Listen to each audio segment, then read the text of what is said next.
sobašili, Bari si myslela ešte.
Vamos a seguir.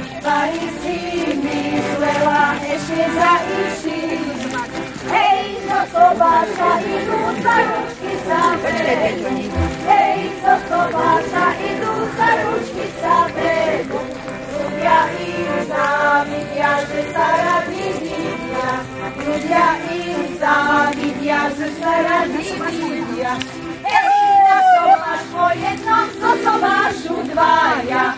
Hej, na sobáš po jednom, co sobášu dvaja. A orvoček o dva budú a zatraja. A orvoček o dva budú a zatraja.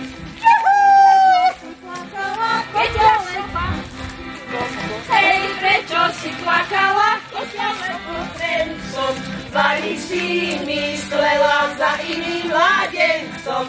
Bari si myslela za iným mládencom. Hej, prečo si plakala v kostole pri stene? Hej, prečo si plakala v kostole pri stene? Bari si myslela ešte na prstene.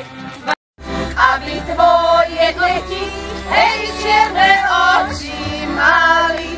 Hej, čierne oči mali, čierne oči mali, hej, pekne pozerali, hej, pekne pozerali. Pozri sa, Hanička, hej, hore domovali, hej, hore domovali. A tu skončíme, lebo už do kostola nejdeme. Keby to bolo naozaj, tak by sme šli aj do kostola. Toto bol malý úryvok zo svadby v Liptovských Sliačoch. Vo dvore, keď spievame, tak sa to povie, že pýtame mladúku. Tam, kde sa ona narodila, kde žila, tam prídu ženy, svadobní hostia, veľmi veľký sprievod a pýtajú mladúku a takto potom spolu idú do kostola a tam prebehne udelenie sviatosti manželstva. A potom zase tak ako volá, kedy chodili do domu nevesty a tam sa zabávali a o polnoci odchádzali do domu ženícha. Toto je prvý družba. Na sobáš šituval vždy prvý družba a ženích čakal pred kostolom. Až potom po svatej omši, po udelení sviatosti manželstva, potom spolu už išli do toho domu, kde bola zábava. A tam sa zabávali možno takto deň, možno 2-3 dní a takedy aj cez týždeň bola, kedy svadby nebývali.